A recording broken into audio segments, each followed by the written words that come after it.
नमस्ते। आज हामी चतुर्थ पत्रको फोर्थ पेपरको सर्भिस रिलेटेडको हामी lesson 1 introduction and scope of public management अध्ययन गर्नेछौँ। यसमा हामी सरल कन्सेप्टहरू अनि पब्लिक म्यानेजमेन्टको इभोल्युसन, यसको इन्ट्रोडक्सनमा रहेर र यसको स्कोप के रहनेछ भनेर हामी सरल नलेज लिनेछौँ।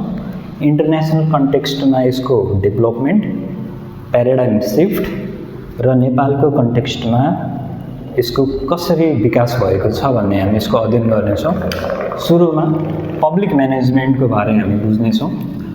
पब्लिक म्यानेजमेन्ट भनेको के हो भन्दाखेरि यो खास गरी पब्लिक म्यानेजमेन्ट बुझिराख्दाखेरि पब्लिक एडमिनिस्ट्रेसन बुझ्नुपर्छ हामीले। सुरुमा पब्लिक एडमिनिस्ट्रेसन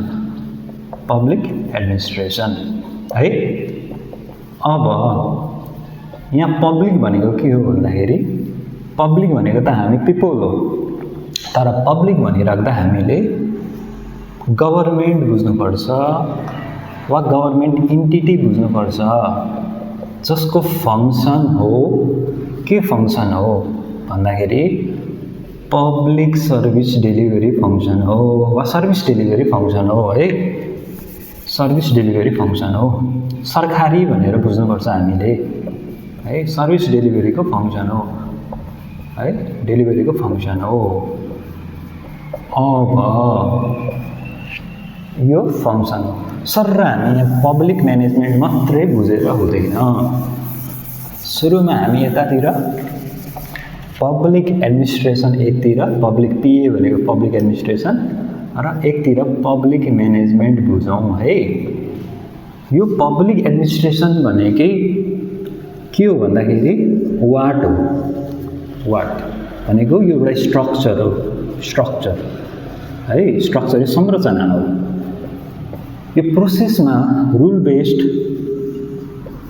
प्रोसेस ओरिएन्टेड है, कुनै पनि निश्चित नियममा चल्छ। यसको एउटा स्ट्रक्चर छ, यसको सर्टेन फङ्सन छ।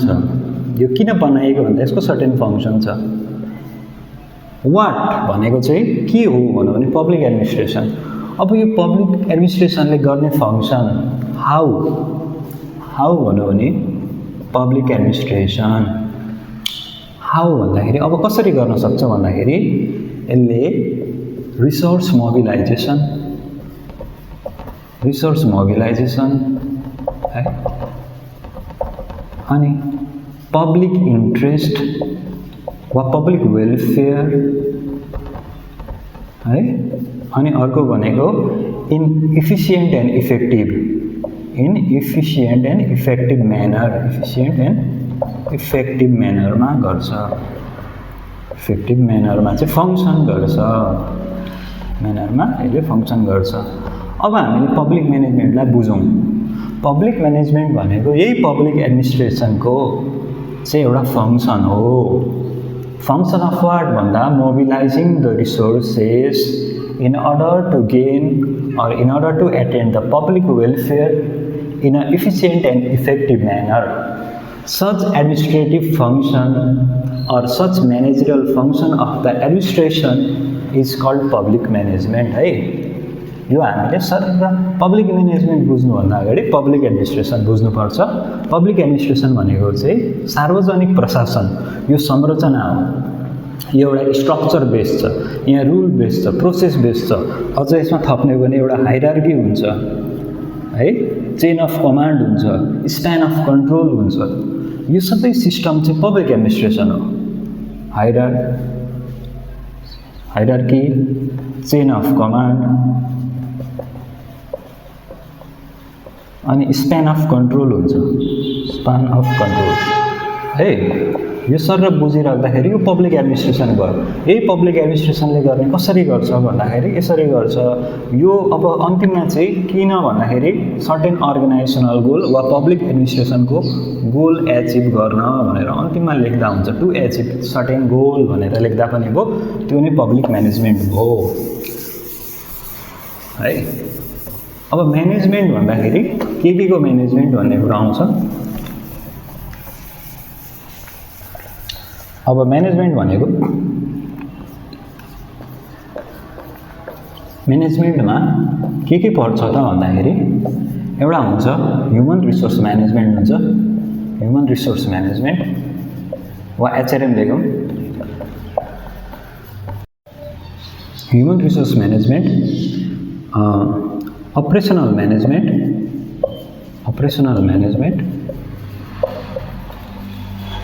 र हुन्छ अर्गनाइजेसनल म्यानेजमेन्ट।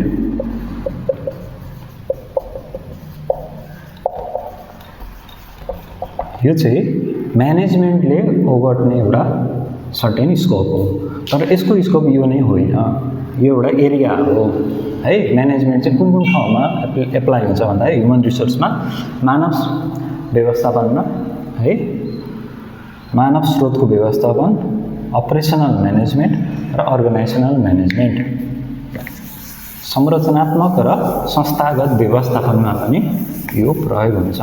अब म्यानेजमेन्ट त्यत्तिकै आएको होइन, हामीले सुरुमा यो पढिराख्दाखेरि पब्लिक म्यानेजमेन्ट पढिराख्दाखेरि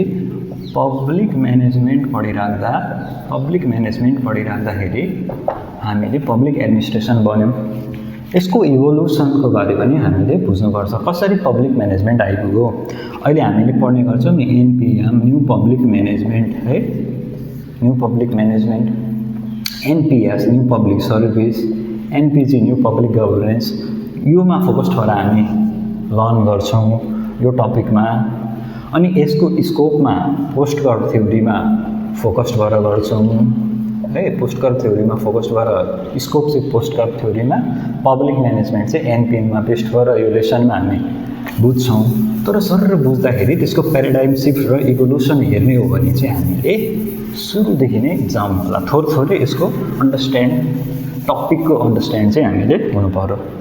सुरुमा हामीले पब्लिक म्यानेजमेन्टको इभोल्युसनको बारे हेरौँ। इभोल्युसन चाहिँ कसरी भएको छ भन्दाखेरि पब्लिक एडमिनिस्ट्रेसनको इभोल्युसनबाट हुँदै प्याराडाइम सिफ्ट हुँदै पब्लिक म्यानेजमेन्ट भनेर आइपुगेको छ। पब्लिक एडमिनिस्ट्रेसन पनि फेरि old school public administration, old school थ्योरीबाट हुँदै न्यू स्कुल है भएर अहिलेको प्रेजेन्ट कन्टेक्स्टमा आएको छ। अब यो ओल्ड स्कुल थ्योरी र न्यू स्कुल थ्योरीको के हो भन्दाखेरि पुरानो सिद्धान्त र नयाँ सिद्धान्त चाहिँ के हो भन्दाखेरि हामीले यहाँ हेर्छौँ। सुरुमा हामीले पब्लिक एडमिनिस्ट्रेसन भनिराख्दाखेरि के बुझ्नुपर्छ भन्दाखेरि अहिलेको प्रशासनिक संरचना भनेर बुझ्नुपर्छ। यसको इभोल्युसन कसरी भयो होला त भन्दाखेरि 1854 मा युकेमा यो मेरिट बेस सिस्टम आएको थियो। मेरिट बेस सिस्टममा चाहिँ केबाट आयो भन्दाखेरि एउटा रिपोर्टबाट आयो। नर्थकोट र ट्रेभेलियन भन्ने व्यक्तिले चाहिँ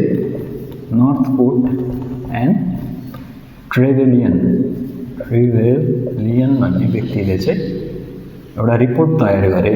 यो रिपोर्ट चाहिँ कुन आधारमा तयार गरेको छ भन्दाखेरि चाइनामा अफिसियल फङ्सन कसरी हुन्छ त्योको स्टडी गरेर त्यो रिपोर्ट चाहिँ उनीहरूले युकेको सरकारलाई प्रेजेन्ट गरे र चाइनाको सिस्टम बुझेर उनीहरूले युकेमा फर्स्ट टाइम हैन, वर्ल्डमै first time, officially first time merit base system भन्ने कुरा ल्याए। अब 1854 मा यो आइराख्दाखेरि त्यसपछि मेरिट बेस सिस्टम चाहिँ हैन, एडमिनिस्ट्रेसनमा मेरिट बेस सिस्टम चाहिँ भनेको सरकारी कर्मचारीहरू वा अफिसियलहरू, पब्लिक अफिसियलहरूलाई चाहिँ मेरिट बेस ल्याइन्छ भनेर एउटा जुन एक्जामिनेसन, फेयर एक्जामिनेसनको थ्रु आउनुपर्छ भनेर युकेले प्रस्ताव गर्यो। युकेमा यो इम्प्लिमेन्ट हो। त्यसपछि 1883 मा, योभन्दा अगाडि चाहिँ युएसमा 1883 भन्दा अगाडि युएसमा स्पोइल सिस्टम चलिरहेको थियो। स्पोइल सिस्टमलाई चाहिँ के गर्यो भन्दाखेरि हटाएर, स्पोइल सिस्टमलाई हटाएर युएसमा मेरिट बेस सिस्टम ल्यायो। मेरिट बेस सिस्टम आयो। प्रेसिडेन्ट एन्ड्रु गारफिल्डको हत्यापछि युएसमा मेरिट बेस सिस्टम आयो है। अनि त्यसपछि युएसमा मेरिट बेस सिस्टम आइसकेपछि 1887 मा सबैभन्दा एडमिनिस्ट्रेसनको सबैभन्दा इम्पोर्टेन्ट डेट 1887 मा युएसमा प्रेसिडेन्ट वुड्रो विल्सनले के गरे भन्दाखेरि स्टडी अफ एडमिनिस्ट्रेसन एउटा एसे छ उनको एउटा एसेमा स्टडी अफ एडमिनिस्ट्रेसन वा study of public administration study of administration भनौँ न एडमिनिस्ट्रेसनमा चाहिँ उनले पोलिटिकल एडमिनिस्ट्रेटिभ डाइकोटोमीको कुरा गरे पोलिटिकल एडमिनिस्ट्रेटिभ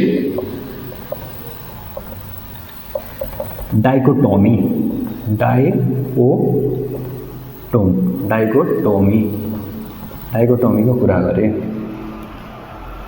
यो भनेको के हो भन्दाखेरि पोलिसी मेकिङ र पोलिसी एक्जिक्युटिङ भनेको पोलिटिकल भनेको पोलिसी मेकिङ र एडमिनिस्ट्रेटिभ भनेको पोलिटिकल एक्जिक्युटिङ वा यिनीहरूको डिसिजनलाई एक्जिक्युट गर्ने एउटा ब्रान्च एउटा स्ट्रक्चर यिनीहरू चाहिँ सेपरेट इन्टिटी हो भनेर dichotomy they are different their function are different भनेर उनले आफ्नो एसेमा स्टडी अफ एडमिनिस्ट्रेसनको यो कुरा ल्याएपछि यसलाई भन्छ old school theory of administration है थ्योरी अफ एडमिनिस्ट्रेसन यो चाहिँ एउटा सबैभन्दा बिगिनिङ पोइन्ट पाइनियर भन्छ त्यही भएर पब्लिक एडमिनिस्ट्रेसनको पाइनियर भनेर चाहिँ कसलाई भनिन्छ भन्दाखेरि वुड्रो विल्सनलाई चिनिन्छ 1887 मा उनले त्यो एसेमा चाहिँ स्टडी अफ एडमिनिस्ट्रेसन एसेमा पोलिटिकल एडमिनिस्ट्रेटिभ डाइकोटोमीको कुरा गरे जहाँ उनले पोलिटिकल मेम्बरको फङ्सन के हो र एडमिनिस्ट्रेटिभ पर्सनल वा अफिसियलको फङ्सन के हो भनेर उनले छुट्याए मैले यसलाई सरल रोपेँ अनि म फेरि यो ठ्याक्क कन्टिन्यू गर्छु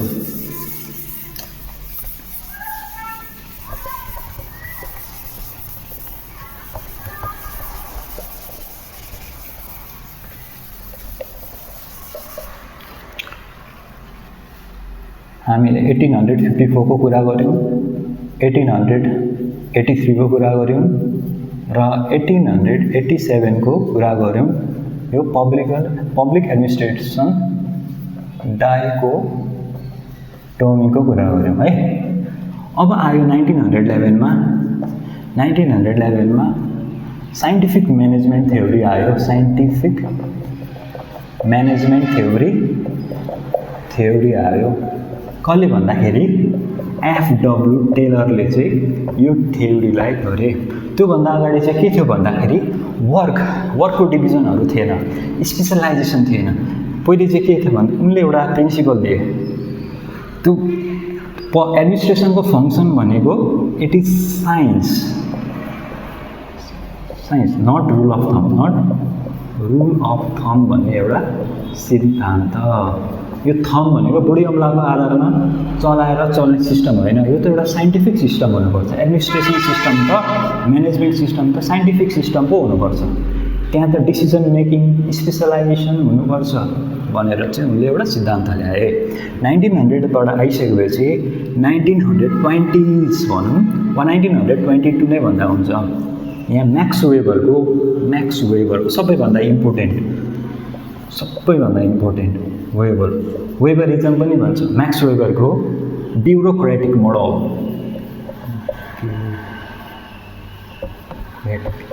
थ्योरी भन्दा ब्युरोक्रेटिक थ्योरी भनौँ न ब्युरोक्रेटिक थ्योरी उनले 1922 मा पब्लिस भएको हो खास गरी म्याक्स वेबरको मृत्युपछि पब्लिस भएको उनको श्रीमतीले पब्लिस गरेको हुन् यो मान्छेले बुझेका छैनन् म्याक्स वेबरको लेखेका थिए यो मरिसकेपछि उनको मृत्यु भइसकेपछि 1922 मा चाहिँ उनको श्रीमतीले यो पब्लिस गरेको हुन् म्याक्स वेबरले कहिले पनि ब्युरोक्रेसीलाई डिफाइन गरे भनेको छैन म्याक्स वेबरले मात्र प्रिन्सिपलहरू दिएका थिए त्यो पनि अहिले त धेरै प्रिन्सिपल लेख्छन् एक्चुअली म्याक्स वेबरले दिएको थियो 6वटा प्रिन्सिपल जुन छ ब्युरोक्रेसीको सिद्धान्त ब्युरोक्रेसी कस्तो हुनुपर्छ भन्ने सिद्धान्त HDCFIC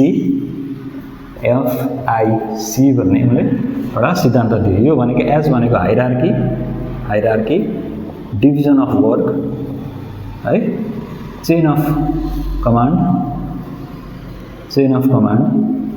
एफ भनेको फिक्स रुल बेस्ड छ यो हामी अर्को लेसनमा पनि पढ्छौँ पढ्न त आउने लेसनमा hierarchy division of work chain of command fix rule I भनेको इम्पर्सनल रिलेसन है। अनि सी भनेको करियरिजम ब्युरोक्रेसी सिस्टममा हाइरार्की हुनैपर्छ भनेको यहाँ तहगत श्रेणीगत कर्मचारी हुन्छन्, एउटा भन्दा अर्को माथि त्यसको अन्डरमा अर्को। अनि डिभिजन अफ वर्क भनेको काम चाहिँ डिभाइड गरिएको हुन्छ। चेन अफ कन्ट्रोल भनेको सर्टेन चेन वा टास्कमा उनीहरू गइरहेका हुन्छन् है। अनि अर्को भनेको फिक्स रुल बेस्ड, रुलको आधारमा नियमको आधारमा काम हुन्छ। इम्पर्सनल रिलेसन भनेको जस्तै पक्षपात नगरिने हैन, यसलाई सोललेस सिस्टम पनि भन्छ हैन। पर्सनलाई व्यक्तिगत व्यवहार फरक नगरिने, इम्पर्सनल सबैलाई समान व्यवहार गरिने, आफन्तजनहरू नभन्ने, कार्य गर्दाखेरि सबैलाई समान गर्ने, इम्पर्सनल रिलेसन। अनि अर्को भनेको करियरिजम भनेको त्यहाँ काम गरिराख्दाखेरि वृद्धि विकास हुनुपर्छ भन्छ, करियरिजम भन्छ। अब अझै थप्न सकिने कुरा चाहिँ हो ब्युरोक्रेसी सिद्धान्तमा अझै थप्न सकिन्छ, जस्तै फिक्स स्यालेरी हैन। अर्को हुन्छ पर्मानेन्सी, मेरिट बेस्ड सिस्टम है।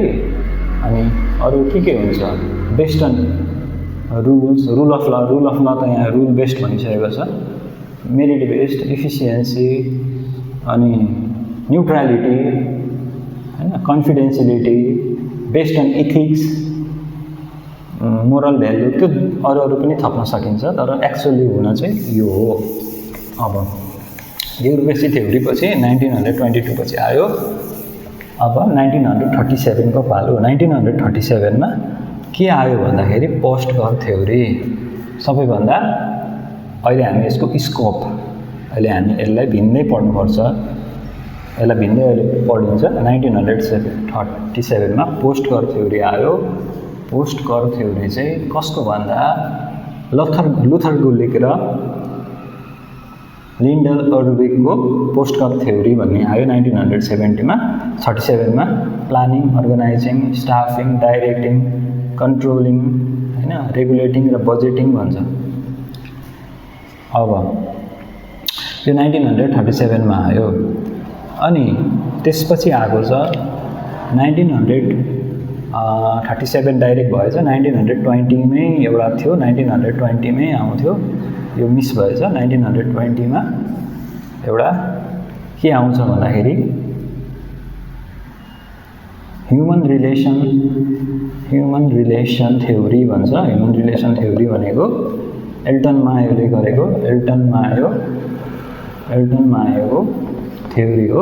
यो भनेको चाहिँ मानिसले समूहमा काम गर्दाखेरि, एकअर्कासँग मिलेर काम गर्दाखेरि कामको इफिसियन्सी र इफेक्टिभनेस बढ्छ भनेको ह्युमन रिलेसन थ्योरी भन्ने कुरा 1920 मा आयो। 1940 मा के आयो भन्दाखेरि 1940 मा यसपछि चाहिँ यो 1940 मा बिहेभियरल थ्योरी आयो। बिहेभियरल एप्रोच पनि भन्छ वा थ्योरी पनि भन्छ। यो दुईटै ह्युमन रिलेसन एप्रोच वा बिहेभियरल यो पनि एप्रोचै हो, तर यसलाई हामी अहिले थ्योरी भन्छौँ। यसले चाहिँ के को कुरा गरेको छ भन्दाखेरि मोटिभेसन, डिसिजन मेकिङमा युनिटीको फङ्सन, यसको पाइनियरहरू चाहिँ को भन्दाखेरि Herbert A Simon, Abraham Maslow, यिनीहरू चाहिँ यिनीहरूका पाइनियर हुन्। मास्लो थ्योरी भनेर हामीले मोटिभेसनको थ्योरी पढ्छौँ नि, हो यो 1940 को बिहेभियरल थ्योरी भनेको मोटिभेसन थ्योरी नै हो, हामीले बुझ्नुपर्छ। अब 1940 पार गरिसकेपछि 1940 अब हामी न्यू स्कुल अफ पब्लिक म्यानेजमेन्टतिर लाग्छौँ है। यो सारी नै होला, new school theory of public management. अब नयाँ थ्योरीहरू आउन थालिसके। खास गरी न्यू स्कुल थ्योरी भनेको चाहिँ खास गरी लुथर गुलिकहरू नै हुन् है। यिनीहरूले पोस्ट कर थ्योरी ल्याइसकेपछि न्यू स्कुल थ्योरी आइसकेको छ लगभग हैन। अब हामी मिल्नब्रुक कन्फरेन्स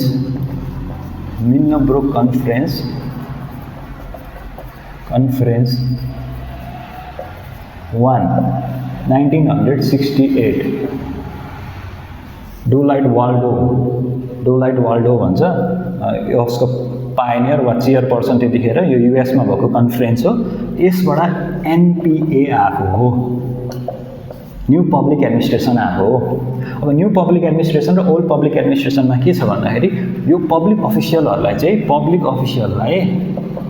अफिसियललाई पिपुल सँगसँगै बसेर पिपुल नजिकै बसेर सिटिजन नजिकै बसेर सर्भ गर्नु है भन्छ।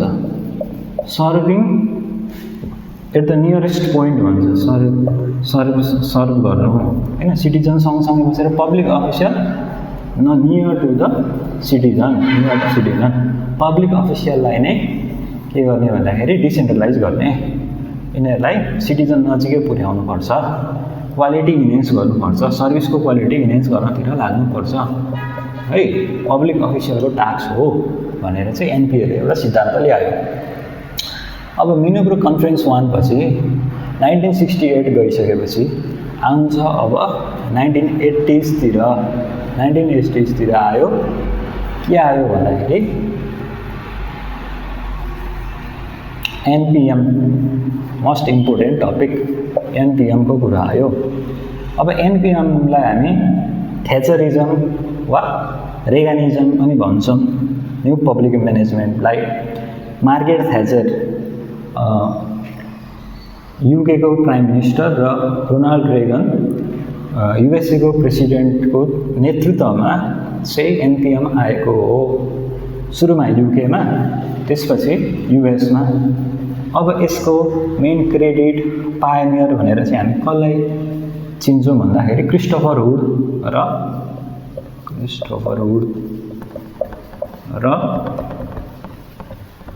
अर्को छ हामीहरूको डेभिड ओसबर्न र टेड ग्याब्लर भनेर। डेभिड ओसबर्न यो चाहिँ हामीले बुझ्ने कुरा हो, अलिअलि सार नै बुझ्ने, यो चाहिँ इभोल्युसन हो। डेभिड ओसबर्न एन्ड टेड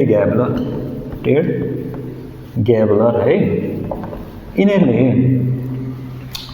1992 मा रिइन्भेन्टिङ गभर्नेन्स भनेर एउटा किताब छापे होइन। त्यो बुकमा चाहिँ रिइन्भेन्टिङ गभर्नेन्सको त्यो टपिकमा चाहिँ यिनीहरूले एनपिएमको सबै सिद्धान्त दिएका छन्। त्यो सिद्धान्त पढ्यो भने नै एनपिएम पुगिहाल्छ है। त्यहाँ privatisation, customer centric, decentralisation, client oriented के 10वटा सिद्धान्त दिएका छन्। त्यो 10वटा सिद्धान्तले नै एनपिएमको टपिकलाई, एन्टरप्रेन्योरसिप त्यस्तो टपिक, त्यो सिद्धान्तले नै एनपिएमको टपिकलाई ओभरअल कभर गर्छ। तर हामी अब एनपिएम के हो भनेर पनि बुझ्छौँ। सुरुमा यो सकिहालौँ के हो इभोल्युसनको क्रममा भनेर सकिहालौँ। 1988 मा फेरि यो मिनोब्रुक कन्फरेन्स 2 हो।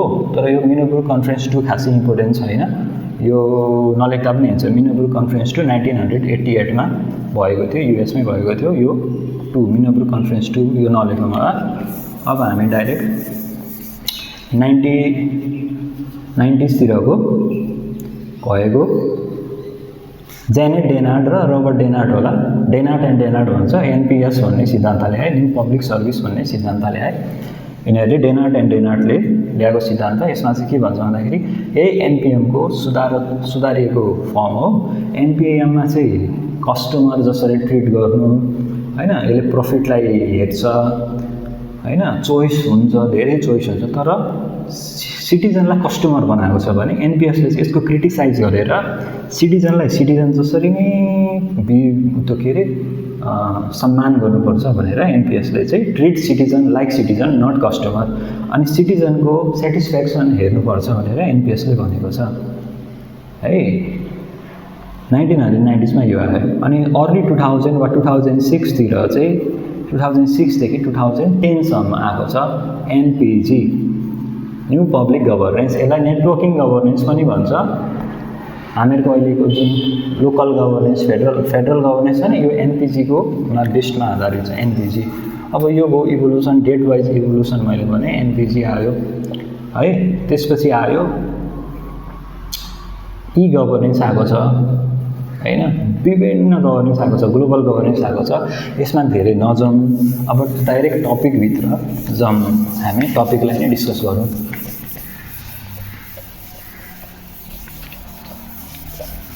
जस्तै पब्लिक म्यानेजमेन्ट बुझिसकेपछि हामीले स्कोप पनि भनेको छ, यसको स्कोपतिर हामी लानुपर्छ। स्कोप कसले भनेको छ, के छ त स्कोप भन्दाखेरि यसको पोलिसी स्कोप छ, अर्गनाइजेसनल स्कोप छ, होइन, जियोग्राफिकल स्कोप छ, इन्स्टिट्युसनल स्कोप छ, धेरैतिर स्कोप छ। तर हामी अहिलेको लागि चाहिँ हामी लोथर गल्लिकले दिएको यसको स्कोपलाई चाहिँ हेर्छौँ। स्कोप चाहिँ के हो भन्दाखेरि पोस्ट कर्भ नै हो भनेर हामी यसको पढ्छौँ है। पोस्ट कर्भ, अब पोस्ट कर्भको एक्रोनिम्स भन्छ, यसलाई किवर्ड पनि भन्छ। यसको डेफिनेसन भनेको के हो भन्दाखेरि प्लानिङ, म्यानेजमेन्टको स्कोप के हो त? सुरुमा कुनै पनि म्यानेजमेन्ट गर्नुभन्दाखेरि, व्यवस्थापन गर्दाखेरि, कुनै पनि कार्य गर्नुभन्दा अगाडि प्री प्लानिङ हुनुपर्छ है। यो भनेको फर्स्ट स्टेप हो अफ म्यानेजमेन्ट होइन। कस्तो खाले प्लानिङ हुनुपर्छ भन्दाखेरि पास्टलाई चाहिँ प्रेजेन्टसँग हेर्ने, पास्टलाई चाहिँ प्रेजेन्टमा कस्तो एप्लिकेसन हुन्छ कि हुँदैन भनेर हेर्ने, र यसको रिजल्ट केमा भन्दाखेरि फ्युचरमा कस्तो आउँछ भनेर हेर्ने हामीसँग प्री प्लान र पोस्ट प्लान हुनुपर्छ। ओ भनेको अर्गनाइज गर्नुपर्छ, सबै कार्यलाई अर्गनाइज गर्ने, अर्गनाइजिङ वाट भन्दा organising the task, organising the function, organising the system भन्ने। एस भनेको स्टाफिङ भनेको कर्मचारीहरूलाई चाहिँ कुन काममा चाहिँ खटाउने, कुन काममा चाहिँ कर्मचारीलाई खटाउने। वर्क डिभिजन भन्दा पनि भयो, डिभाइड गर्ने, फङ्सनको आधारमा, स्पेसलाइजेसनको आधारमा, ट्यालेन्टको आधारमा तिनीहरूलाई आफ्नो काम दिने, त्यसलाई भन्छ स्टाफिङ। डी भनेको डाइरेक्टिङ कसको फङ्सन हो? डाइरेक्टिङ भनेको मेन अफिसरको, म्यानेजमेन्टको, टिमको वा हेडको फङ्सन हो, वा के भने डिसिजन मेकरको फङ्सन हो। जो डिसिजन मेकर हो, सुपेरियर बडी डिसिजन मेकरको एउटा फङ्सन हो। To give order or direction, direction control, है, यो डिरेक्टिङ हो। अब सिओ भनेको के हो भन्दाखेरि सिओ भनेको कोअर्डिनेटिङ,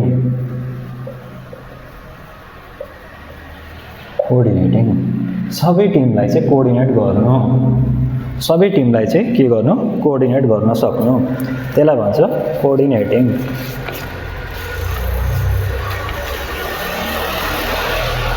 अनि आयो, अघि मैले कन्ट्रोलिङ भनेको छु, त्यहाँ कोअर्डिनेटिङ हो। आयो रिपोर्टिङ, आरबाट रिपोर्टिङ भनेको आफूले गरेको टास्कको चाहिँ प्रेजेन्ट गर्नु, रिपोर्टको थ्रुबाट प्रेजेन्ट गर्नु, आफूले गरेको टास्कको वर्कको डिटेल। रिपोर्टिङ भनेको चाहिँ के भन्दाखेरि to report the action or function done to the head, माथि नेतृत्वमा भएको व्यक्तिलाई वा जो रेस्पोन्सिबल व्यक्ति हुन्छ त्यसलाई चाहिँ आफूले गरेको फङ्सनको चाहिँ रिपोर्ट गर्नु, टाइममा रिपोर्ट गरिराख्नु, कामको चाहिँ जानकारी दिइराख्नु, मैले यस्तो काम गरिरहेको छु, यो भइरहेको छ भनेर रिपोर्ट गरिराख्नु। बी भनेको बजेटिङले चाहिँ फाइनेन्सियल एक्टिभिटीलाई कभर गर्छ, बजेटिङ। यो सबै भयो भने के हुन्छ भन्दाखेरि म्यानेजमेन्टको स्कोप भनेको यो सबैमा हो। लुथर गल्लिकले जुन म्यानेजमेन्टको स्कोपको बारे दिएका छन्, यो म्यानेजमेन्टको स्कोप हो। हामीले यसलाई सर पढौँ है, पढिसक्यौँ पनि।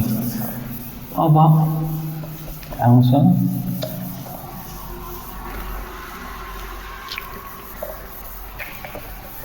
नेपालको कन्टेक्स्टमा के छ भन्ने कुरा आउँछ।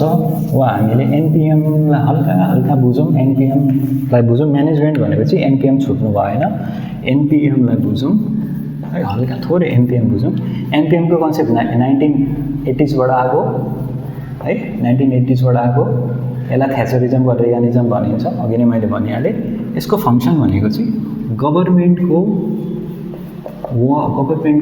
वर्कको लोडलाई चाहिँ के गर्ने भन्दा रिड्युस गर्ने फङ्सन हो। रिड्युस गर्ने कसरी रिड्युस गर्ने भन्दाखेरि यसलाई चाहिँ सिफ्ट गर्ने,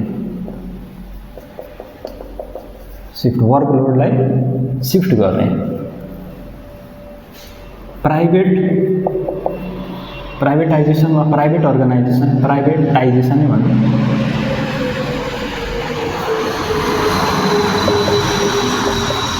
के को थ्रुबाट, प्राइभेटाइजेसनको थ्रुबाट वर्कलोडलाई चाहिँ रिड्युस गरौँ। अब यो प्राइभेटाइजेसन भनेको के भन्दाखेरि पहिले सरकारको एकलौटी हस्तक्षेप हुन्थ्यो हैन, मोनोपोली थियो पहिले। सुरुमा मोनोपोलीबाट सिफ्ट हुँदै हामीसँग के छ भन्दाखेरि मोनोपोली छ, सुरुमा गभर्मेन्टको मोनोपोली छ।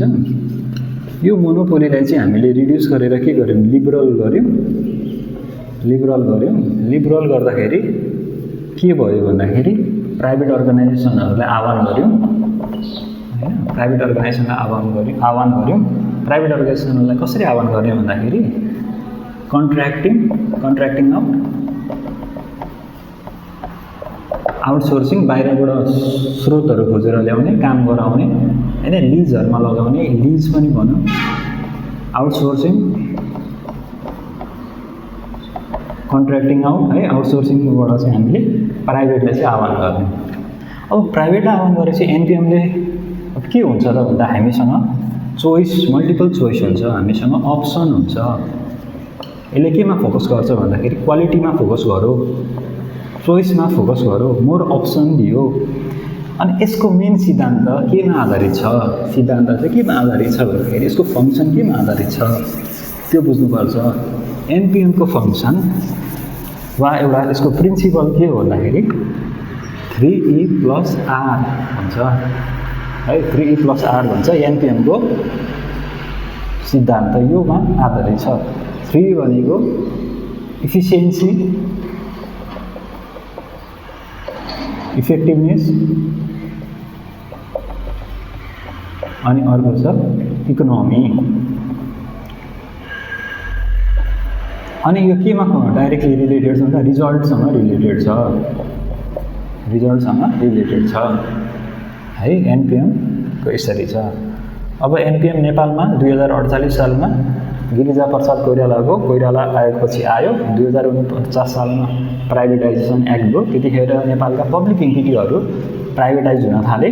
भनेको सरकारको कामको बर्डन चाहिँ सिफ्ट गरे प्राइभेटलाई नै दिएपछि के हो भन्दाखेरि सरकारले आफ्नो काम भनेको सरकार यतिखेर जस्तै सोध्ला गभर्नमेन्टको काम चाहिँ के हो भन्दाखेरि एउटा गाइडेन्सको रूपमा गाइडेन्स हुने भने माथिबाट रेगुलेटर हुने हैन,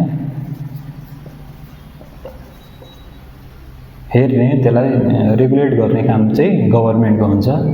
अनि सहजीकरण गर्ने भनेको इजिङ द टास्क है, सहजीकरण गरिदिन्छ सहजकर्ताको रूपमा। सरकार चाहिँ सहजकर्ताको रूपमा रहन्छ हैन। अनि एनपिएमले अरू केमा फोकस गर्छ, टोटल क्वालिटी म्यानेजमेन्ट, टिक्युएम भन्छ, टोटल क्वालिटी म्यानेजमेन्टमा फोकस गर्छ। यसले चाहिँ एउटा फ्ल्याट अर्गनाइजेसनको परिकल्पना गर्छ, जुन हाइरार्की बेस छ हैन, जुन थर्ड श्रेणी छ। यसले चाहिँ फ्ल्याट अर्गनाइजेसनमा चाहिँ फोकस गर्छ। अर्को भनेको के अरे कस्ट मिनिमाइजेसनमा कस्ट मिनिमाइज गर्छ। अनि चोइसहरू दिन्छ, मल्टिपल चोइस हुन्छ, अप्सन हुन्छ हैन। अनि यसले क्वालिटी कन्ट्रोल, क्वालिटीमा त अलरेडी म्यानेज गरिहाल्छ। अनि यसमा भनेको सेटिस्फ्याक्सन, पब्लिकलाई चाहिँ यसले कस्टमर सेटिस्फ्याक्सन, कस्टमर ओरिएन्टेड हुन्छ। यो प्राइभेटाइजेसन भइसकेपछि यति सुविधाहरू जनताले पाउँछ। यसको मेन आउनुको कारण चाहिँ के अरे भन्दाखेरि गभर्नमेन्टको चाहिँ बर्डनलाई, वर्क टास्कलाई चाहिँ मिनिमाइज गर्न, रिड्युस गर्नको लागि चाहिँ प्राइभेटाइजेसन गर्ने, जहाँ चाहिँ निजी संस्थाहरूले चाहिँ आफ्नो निजी स्रोतहरू ल्याएर चाहिँ त्यो काम गर्छन्। त्यहाँ कम्पिटिसन हुन्छ, मार्केटमा मल्टिपल चोइस हुन्छ। मल्टिपल चोइस भयो भने जनताले जोबाट पनि सेवा सुविधा लिन पाउँछ। यो एनपिएमको सिद्धान्त हो भनेर चाहिँ भन्यो। न्यू पब्लिक म्यानेजमेन्ट पुरानोमा चाहिँ के थियो भन्दा सबै काम सरकारले नै गर्नुपर्छ भनेर थियो भने अब 1980s बाट चाहिँ एनपिएमले होइन सरकारको वर्क बढाउनलाई वा वर्कलोडलाई पनि रिड्युस गर्नुपर्छ भन्ने कन्सेप्ट आयो है। एनपिएम पछि एनपिएस आयो। हामी यहाँ न्यू एनपिएसको हामी यहाँ खासै कुरा गर्दैनौँ, अरू अरू च्याप्टरमा पनि आइहाल्छ नि त्यो है।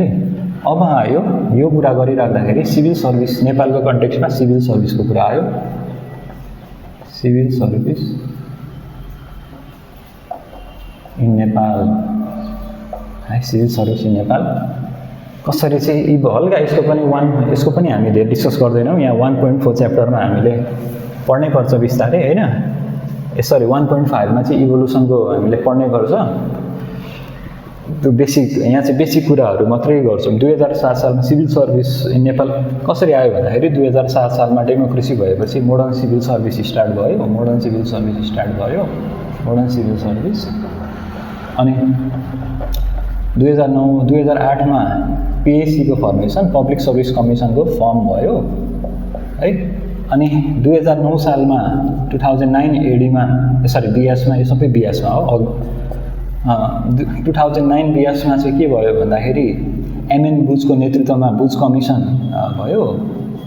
बुच कमिसन आयो। बुच कमिसन भनेको चाहिँ फर्स्ट हामीहरूको नेपालमा चाहिँ एउटा कमिसन ले गरे जुनले चाहिँ एडमिनिस्ट्रेटिभ रिफर्ममा चाहिँ अलिक हेल्प गर्यो। यसले केही सजेसनहरू दिए।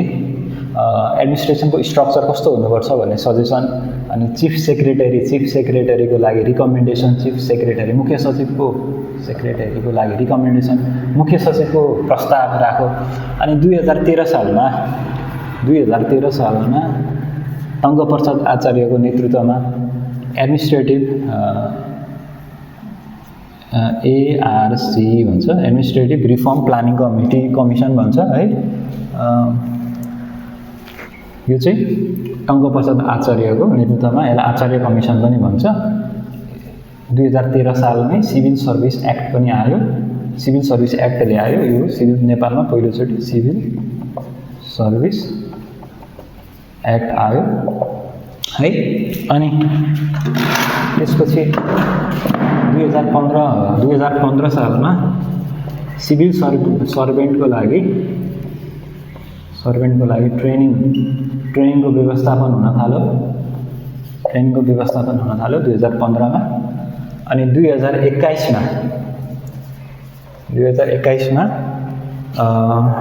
सिभिल सर्भिस रेगुलेसन इनेक्टेड भयो। सिभिल सर्भिस रेगुलेसन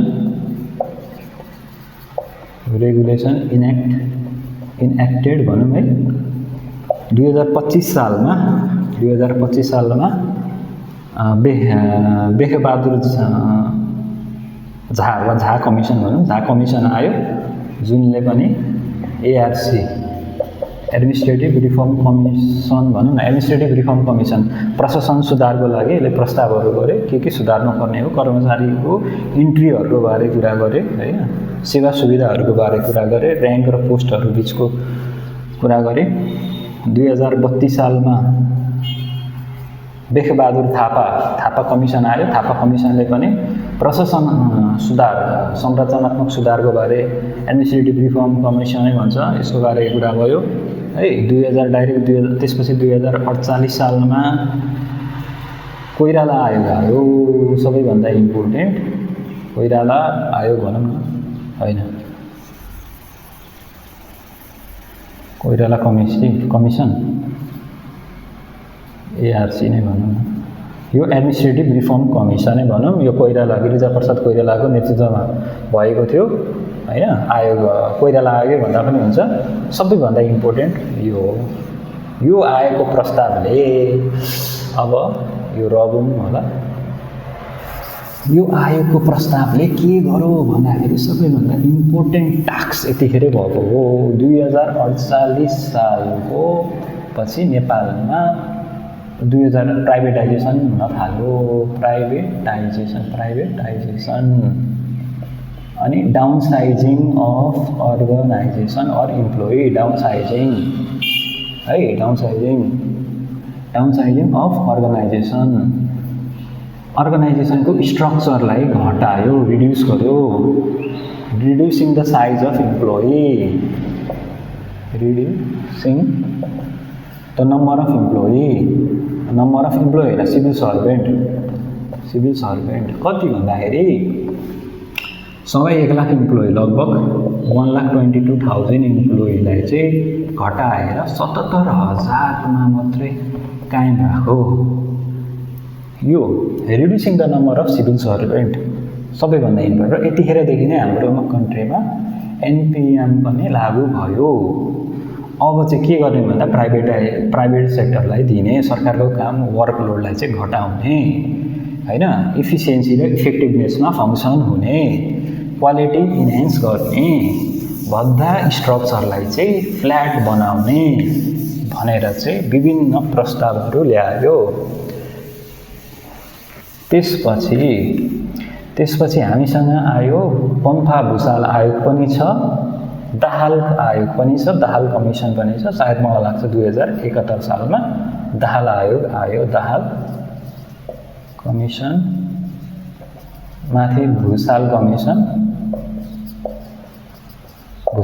यी कमिसन भयो, यी खासै सोध्दैन सोध्न चाहिँ। अनि यिनीहरूले पनि त्यही कसरी चाहिँ कर्मचारीहरू, अब यो त फेडरल स्ट्रक्चर आयो, मुनिको त फेडरल स्ट्रक्चरको लागि भनेर ल्याइएका हुन्। मेन अब इम्पोर्टेन्ट भनेको हामीहरूको स्ट्रक्चरमा इम्पोर्टेन्ट 2064मा चाहिँ जुन अहिलेको पोजिटिभ डिस्क्रिमिनेसन सहितको मेरिट सिस्टम छ नि सिभिल सर्भिसमा, पोजिटिभ डिस्क्रिमिनेसन सहित मेरिट बेस सिस्टम, डिस्क्रिमिनेसन सहितको यो संशोधन सिभिल सर्भिस एक्ट रिफर्म पछि चाहिँ पोजिटिभ डिस्क्रिमिनेसनको व्यवस्था ल्याइयो। सर्टेन नम्बरहरू कोटाहरू त्यो गरी छुट्याइयो र मेरिट बेस त छँदैछ, मेरिट बेस सिस्टम छँदैछ। अनि 2075 सालमा कर्मचारी समायोजन ऐन, सिभिल सर्भेन्ट एडजस्टमेन्ट एक्ट आयो 2075 सालमा। यो हामीहरूको अहिलेसम्मको मोटामोटी यति लेख्दा हुन्छ, यो लेख्दा पनि धेरै नै हुन्छ। 2075 सालमा सिभिल सर्भेन्ट एडजस्टमेन्ट एक्ट आयो। यो हामीहरूको स्कोपको बारेमा हामीले कुरा गऱ्यौँ। अब नेपालको कन्टेक्स्टमा जुनै पनि पढाइ इक्जाममा नेपालको कन्टेक्स्टमा चाहिँ के इम्पोर्टेन्ट छ भनेर सोध्छ। यो टपिकमा चाहिँ इम्पोर्टेन्टहरू हामीले अझै बुझ्नुपर्छ। के बुझ्नुपर्छ भन्दाखेरि जस्तै डेभलपमेन्ट प्रायः कहिलेकाहीँ सोध्न सक्छ। डेभलपमेन्ट एडमिनिस्ट्रेसन भनेर पनि सोधेको छ, नासुमा होला। एडमिनिस्ट्रेसन पनि हामीले बुझ्नुपर्छ। डेभलपमेन्ट एडमिनिस्ट्रेसनले चाहिँ विकासका कुराहरूमा फङ्सन फोकस्ड भएर काम गर्छ प्रशासनले। जस्तै इन्फ्रास्ट्रक्चर डेभलपमेन्ट, सर्वे, अरू कुनै डेभलपमेन्ट, यस्तो कामलाई चाहिँ फोकस्ड भएर यसले गर्छ। यसले स्पेसलाइजेसन एउटा कुनै डेभलपमेन्टको पार्टमा स्पेसलाइजेसन भनेर डेभलपमेन्ट एडमिनिस्ट्रेसनले फोकस गर्छ वा फङ्सन गर्छ। अर्को हुन्छ कम्पेरेटिभ एडमिनिस्ट्रेसन, भन्छ।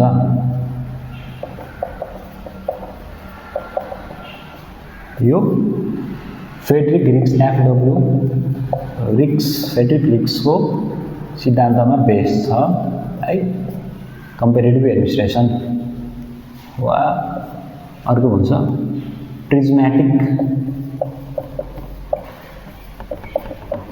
प्रिज्मेटिक थ्योरी भनौँ न,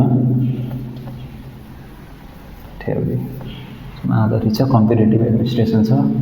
अर्को छ पब्लिक पोलिसीको कुरा छ। पब्लिक पोलिसी पनि सोध्न सक्छ। अघि जुन हामीले पब्लिक एडमिनिस्ट्रेसन र पब्लिक म्यानेजमेन्ट भन्यौँ नि, दुईटैको फङ्सन चाहिँ यो पब्लिक पोलिसीलाई नै अन्डरमा रहेर दुईटैले पब्लिक पोलिसीको काम गर्ने हो। दुईटैको कमन कुरा भनेको पब्लिक पोलिसी हो।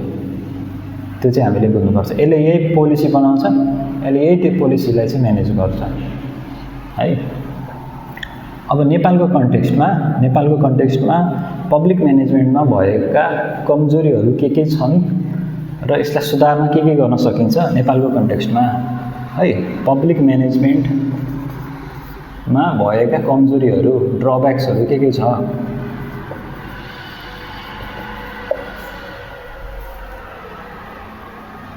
ड्रब्याक्सहरू के छ भन्दाखेरि सुरुमा यो फ्ल्याट छैन एकदम हाइरार्की बेस छ रुल बेस छ नन फ्ल्याट भनौँ न नन फ्ल्याट अनि प्रोसिड्युरल छ मोर प्रोसिड्युरल लेन्दियर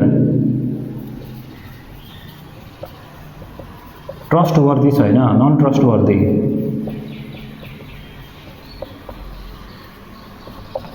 अर्को कमिटेड नेचरको ब्युरोक्रेट्सहरू सिभिल सर्भेन्ट छैनन् नन कमिटमेन्ट और विक कमिटमेन्ट नन कमिटमेन्ट नलेखौँ विक कमिटमेन्ट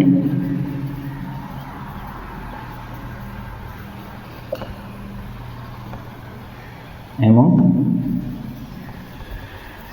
सिभिल सर्भेन्ट है अनि के छ भन्दाखेरि यो यति भयो अब यसमा अझै थपौँ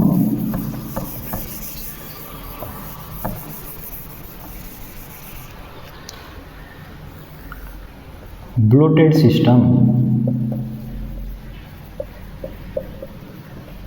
रेड टेपिजम यो सबैमा लाग्ने एन्सर रेड टेपिजम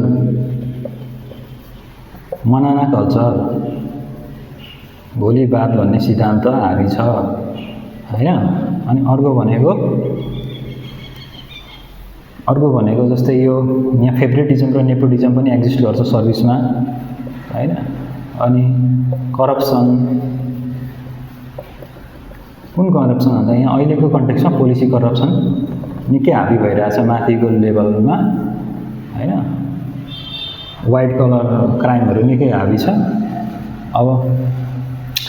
अब म्यानेजमेन्ट भनेको प्रोसेसमा आधारित छ हैन अनि अरु भनेको रुल बेस्ड भनेर टाइम डिले नेचरको छ डिलेइङ टाइपको छ हैन अनि अर्को नन कमिटमेन्ट भइहाल्यो रेटेबिजम यो छ म्यानेजमेन्टमा यस्ता कमजोरीहरू छन् अब म्यानेजमेन्टको मात्रै कमजोरी होइन हामी सिभिल सर्भिस लिन जानेको सेवाग्राहीको पनि कमजोरी छ हामीले